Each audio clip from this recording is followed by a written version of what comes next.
Soy el doctor Horacio Difonso y en esta clase me voy a referir a las artritis por depósito de cristales, en particular a la más frecuente de ellas, que es la gota. La gota es una entidad frecuente. Fíjense comparativamente con otros trastornos musculoesqueléticos frecuentes también en estadísticas de Estados Unidos, como la lumbalgia, como la artritis u osteoartrosis, la osteoporosis y la artritis reumatoidea. Se calcula que en Estados Unidos el 4% de la población han padecido o padecerán de gota. Continuando con algunos datos epidemiológicos, la gota podemos decir que es la causa más común de artritis en el hombre. Esa prevalencia del hombre sobre la mujer es de 2 a 1. Ahora, después de los 75 años se iguala en ambos sexos y como ya hemos mencionado, la prevalencia en Estados Unidos, según datos actuales, es alrededor del 4% de la población. Como características generales de la gota, podemos definirla como una enfermedad provocada por el depósito de cristales de urato monosódico en los tejidos, que pueden ser articulares, en las bursas o en tendones, que usualmente ocurren secundariamente a elevación de la uricemia, que las crisis son recurrentes, que en algunos casos pasan a periodos de cronicidad con destrucción articular y ósea, que se pueden producir depósitos crónicos llamados tofos, que pueden ser intraarticulares, periarticulares, en tejidos blandos y hasta en órganos, quistes óseas, y que además la hiperuricemia y la gota se asocian con enfermedad renal y con litiasis urinaria.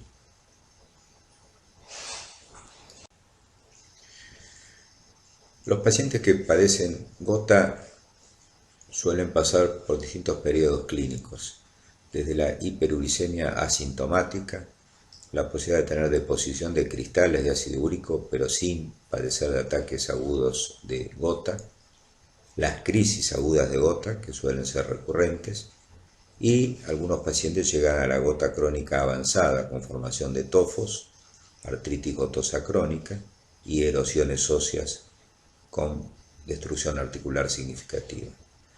No todos los pacientes tienen estos estadios y la progresión de estos estadios no es inevitable. Con los recursos terapéuticos uno puede evitar llegar a las etapas avanzadas de gota y también evitar la recurrencia de las crisis agudas.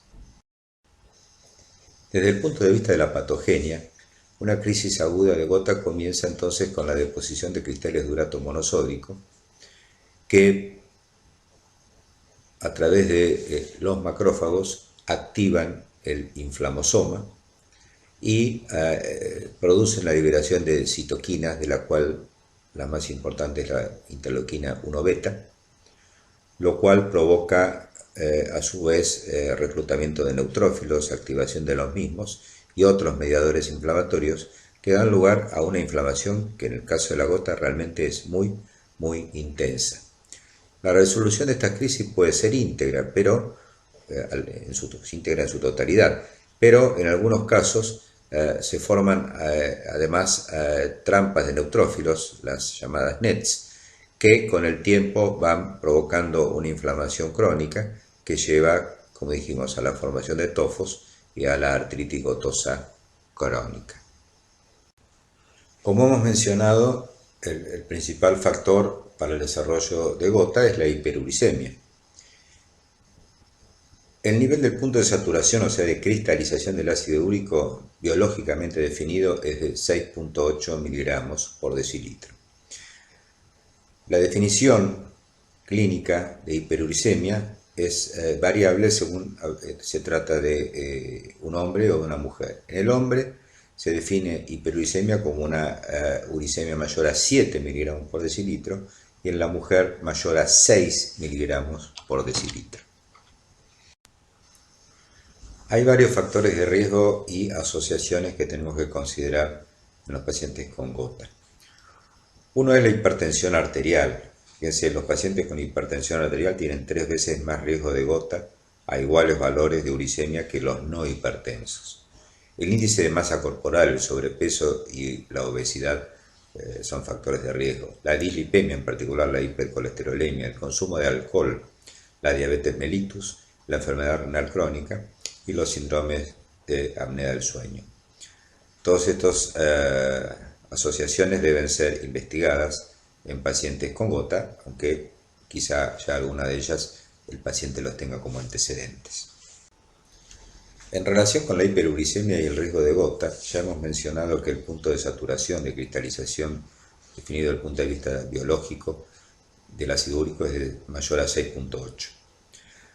Fíjense que el nivel de hiperuricemia y la incidencia de gota tiene una relación directa con la severidad de la hiperuricemia. A mayor nivel, más incidencia de gota. Si el ácido úrico está por encima de 9 miligramos, hay una incidencia anual de 4.5% y 22% a 5 años.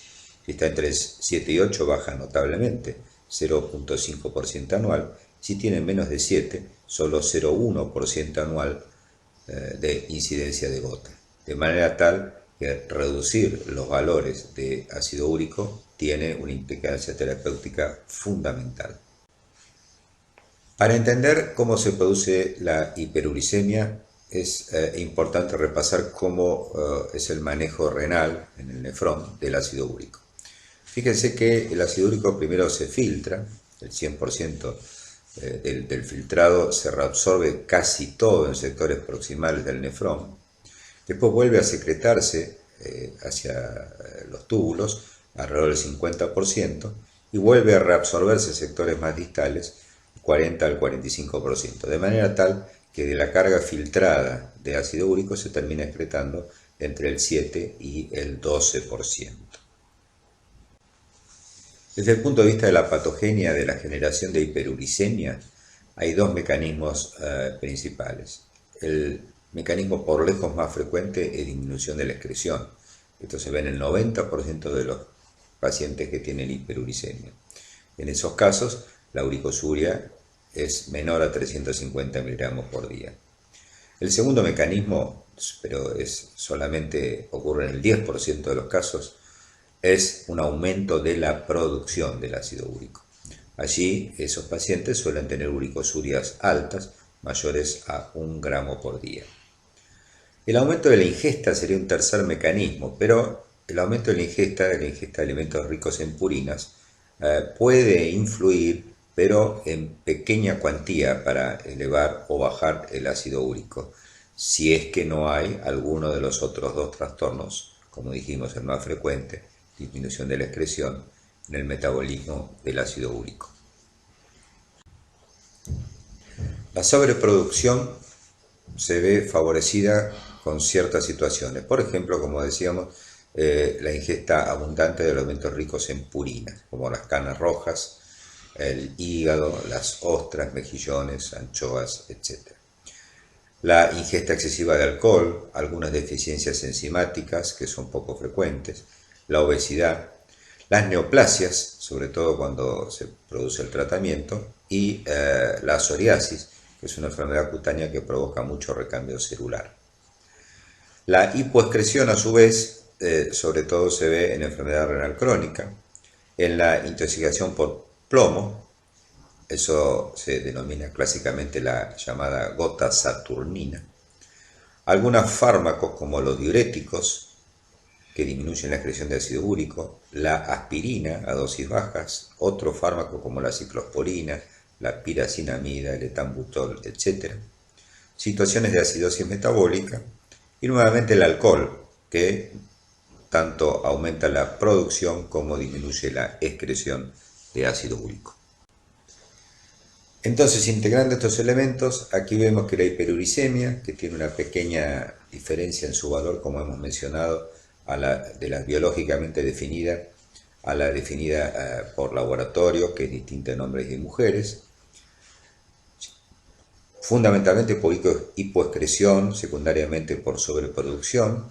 Se producen entonces los uratos, y esto puede llevar a la deposición tisular silente, a las crisis recurrentes de gota, a las manifestaciones renales, fundamentalmente la litiasis, secundariamente la deposición y la formación de tofos en el parénquima renal, y además de esto a eventos cardiovasculares y aumento de la mortalidad cardiovascular. La hiperuricemia también es un factor de riesgo cardiovascular, además de los ya conocidos. Bueno, en esta diapositiva vemos un poco más ampliado los factores de riesgo que estuvimos mencionando.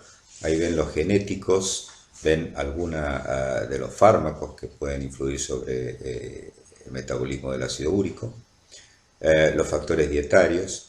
Fíjense que ahí no solo se dice el alcohol, sino que básicamente se menciona la cerveza y los tragos de bebida blanca.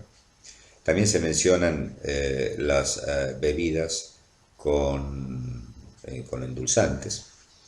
Y bueno, otros factores de riesgo como la menopausia, la edad avanzada, la enfermedad renal crónica, ya hemos mencionado, la anemia, las malignidades hematológicas y al final de todo dice la exposición al plomo.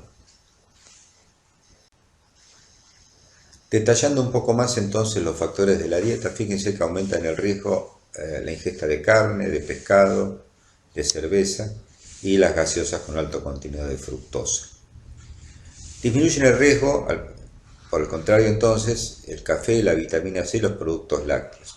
Y se dice que no tiene gran influencia el vino en cantidades normales, o sea, para dejar claro, el alcohol aumenta el riesgo, particularmente la ingesta alta de cerveza y de bebidas blancas. El vino no tendría esa influencia, obviamente en cantidades pequeñas. Otras proteínas, aparte de las ingeridas a través de la carne y derivados, y algunos vegetales ricos en purinas, que son pocos en realidad. Desde el punto de vista clínico, entonces, la gota consta de 4 estadios. El primero es el asintomático, o sea, la hiperuricemia asintomática. El segundo, las crisis agudas, que como dijimos son recurrentes. El tercero, los periodos intercrisis, donde vuelve a ser similar a el primer periodo de hiperuricemia asintomática. Y finalmente la gota crónica, con o sin formación de tofos. Les aclaro que los tofos son acumulaciones de cristales de ácido úrico en tejidos blandos con reacción inflamatoria, a veces de tipo granulomatosa, a su alrededor. Por supuesto que los pacientes que tienen gota crónica, con o sin tofos, además pueden tener crisis agudas de gota y artritis gotosa aguda.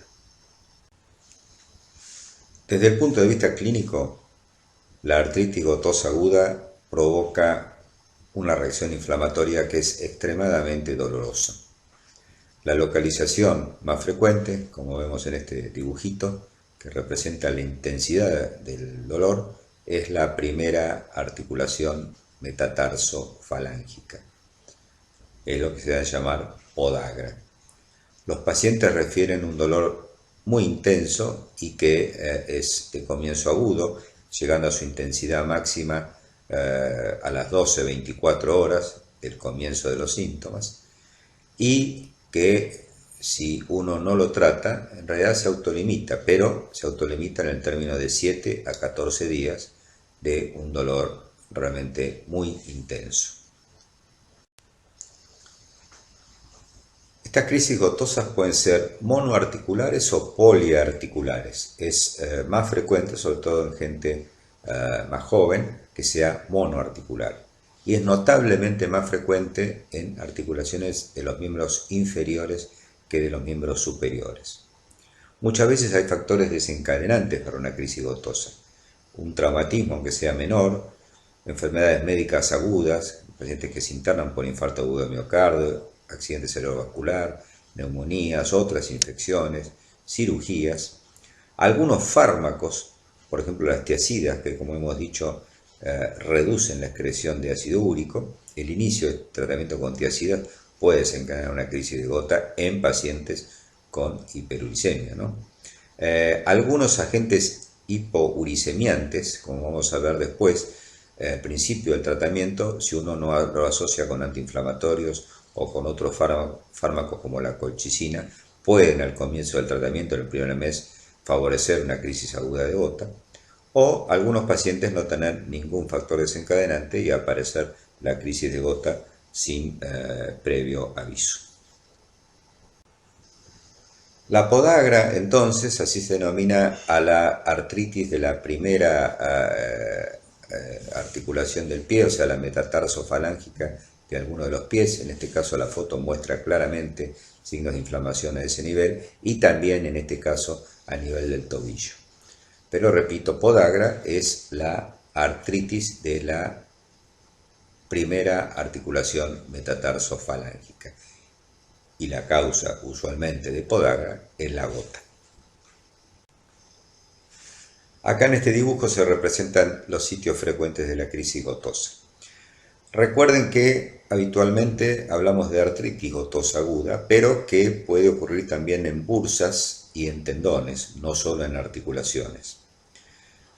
El primer dedo del pie, o sea, la primera articulación metatarsofalángica, eventualmente se afecta hasta en el 90% de los pacientes, además de ser en general la articulación de debut en el comienzo de la afección más frecuentemente afectada.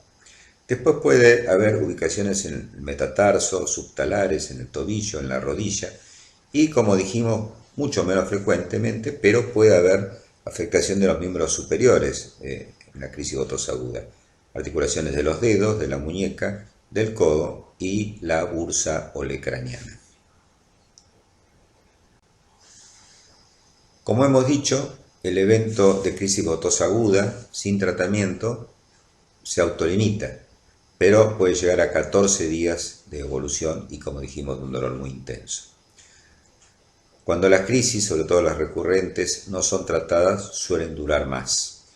Y fíjense la alta tasa de recurrencia. El paciente que ha padecido una crisis gotosa aguda tiene una tasa de recurrencia de 60% al año, de 72% a 2 años, 84% a 3 años, y solo el 10% no tienen recurrencia seguidos a 10 años. Es una enfermedad que sin tratamiento tiene una tasa de recurrencia realmente muy elevada.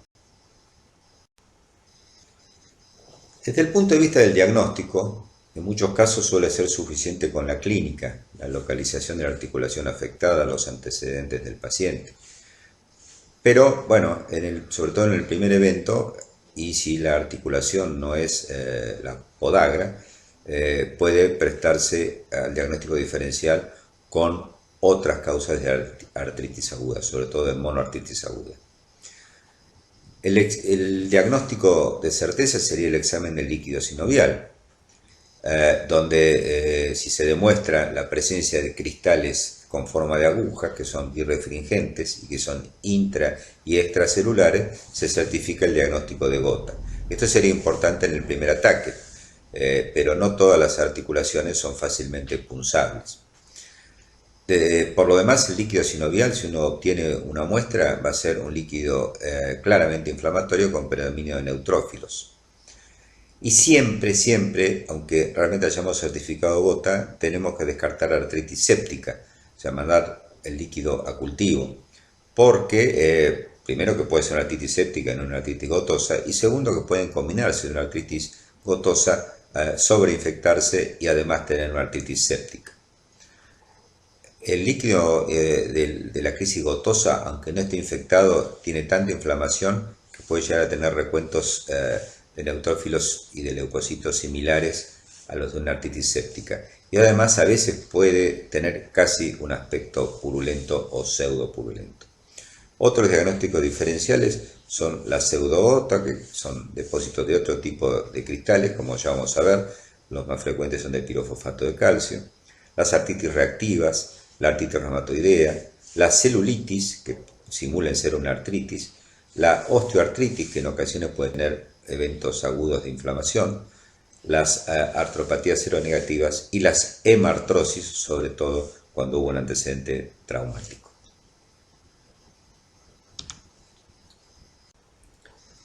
Bueno, fíjense, acá se ve en la jeringa una muestra del aspecto macroscópico del líquido articular de una crisis gotosa aguda. Y fíjense, la verdad que tiene un aspecto purulento. Cuando uno obtiene líquido articular de una articulación inflamada y se obtiene ese tipo de líquido, se piensa enseguida, y la mayoría de las veces va a ser en realidad una artritis séptica. Bueno, la crisis gotosa, como hemos dicho, provoca una reacción inflamatoria muy importante y puede a veces tener este aspecto purulento o pseudo purulento típico de una artritis séptica. Es más, ambas situaciones, como ya hemos dicho, pueden combinarse. Un elemento del punto de vista clínico importante es que la crisis gotosa aguda, pese a la inflamación severa que el paciente tiene en el sitio afectado, habitualmente no tiene fiebre elevada, frecuentemente no tiene fiebre, y si tiene aumento de la temperatura corporal, esta va a ser de no mucha cuantía. Al revés de pacientes con artritis séptica aguda que generalmente tienen fiebre elevada con escalofríos. Cuando se observa el líquido articular bajo microscopio de luz polarizada, se ven ahí claramente cristales, los llamados cristales en aguja, que son alargados, delgaditos, con extremos puntiformes, por eso se llaman cristales en aguja, rodeados de tejido inflamatorio.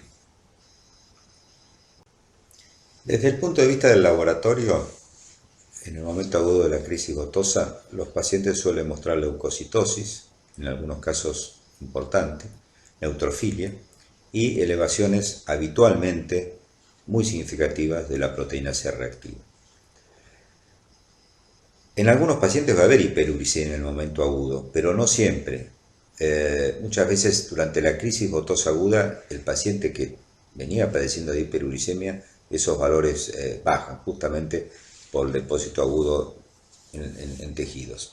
De manera tal que el valor del ácido úrico en sangre en el momento de la crisis gotosa no tiene demasiada importancia diagnóstica. ¿Por qué? Por dos motivos.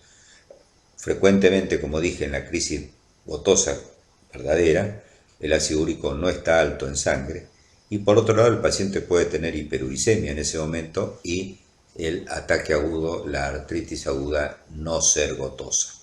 O sea, no fiarse de los valores de ácido úrico para afirmar o para excluir el diagnóstico de crisis gotosa aguda durante el momento de la artritis aguda.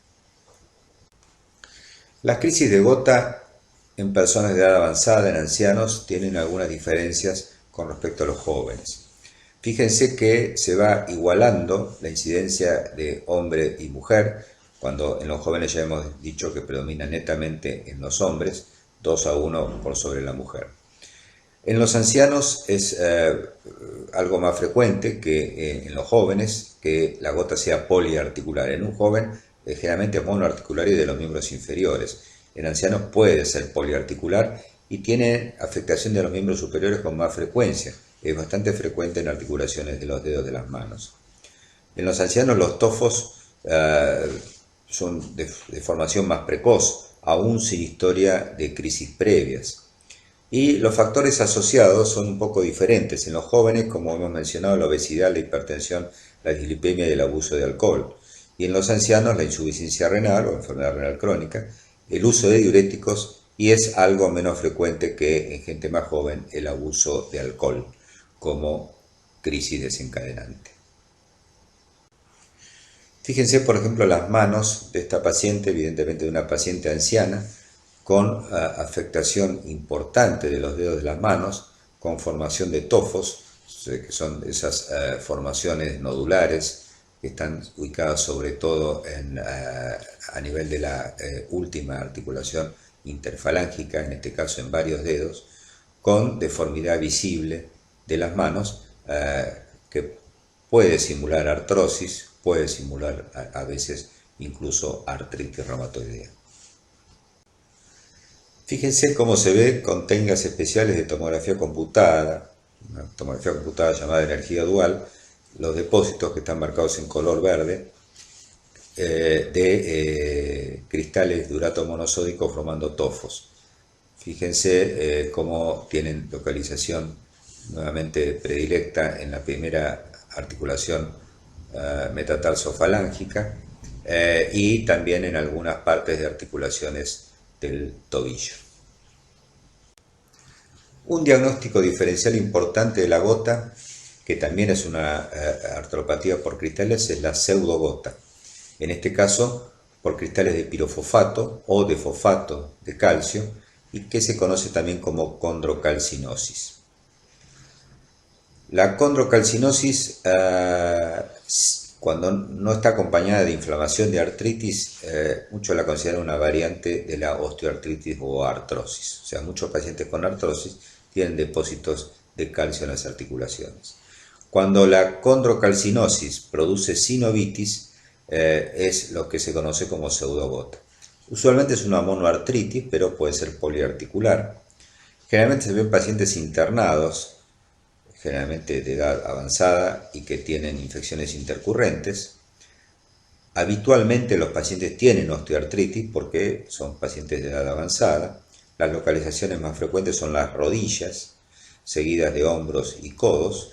Suele durar 2 a 3 semanas y si uno obtiene líquido articular de una pseudogota, también se van a ver cristales, pero no son cristales en aguja como los de ácido úrico, sino de forma romboidal. En estos casos también siempre hay que descartar, con los estudios microbiológicos adecuados, la posibilidad de artritis séptica. Acá vemos un ejemplo de pseudogota, deposición de cristales de pirofosfato de calcio. A la izquierda vemos el extendido, el líquido sinovial con esa agrupación de cristales de aspecto romboidal, aunque no típico. Y a la derecha, manos de una paciente afectada con pseudogota. Fíjense la hinchazón de interfalángicas proximales y de la articulación de la muñeca de su mano izquierda. Aquí vemos desde el punto de vista radiológico, fíjese a la izquierda en la articulación de rodilla señalado por la flecha, una imagen densa, lineal en la interlínea articular que es depósito de calcio. Y en la imagen de la derecha, en la articulación de la muñeca, también depósito denso que contiene calcio en la interlínea articular. Estos son ejemplos de condrocalcinosis.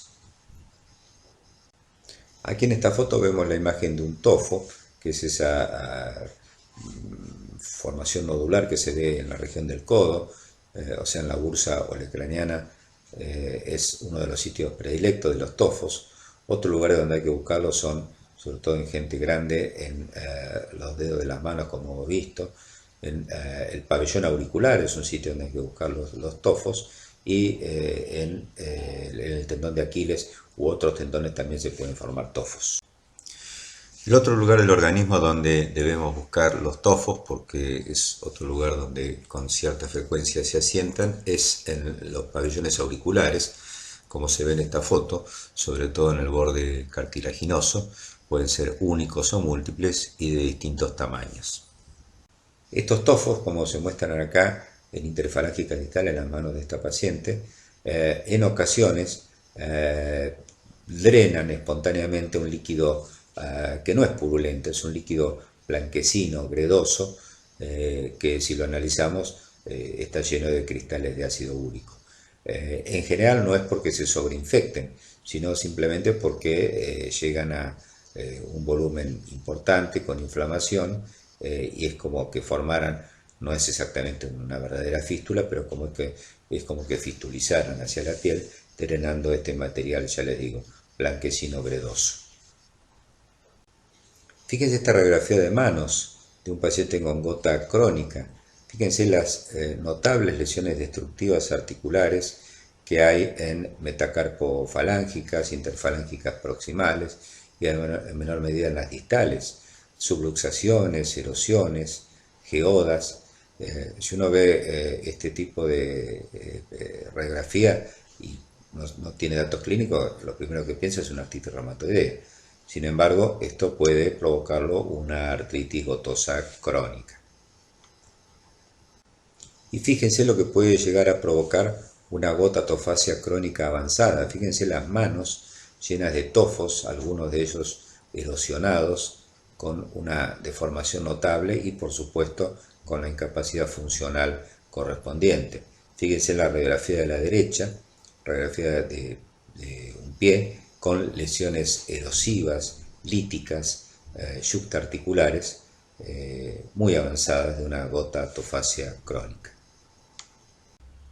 En esta clase entonces hemos revisado los aspectos clínicos, patogénicos, fisiopatológicos y de estudios de imágenes de las artritis por cristales, haciendo hincapié, por supuesto, en la más frecuente de todas ellas, que es la artritis gotosa. Muchas gracias.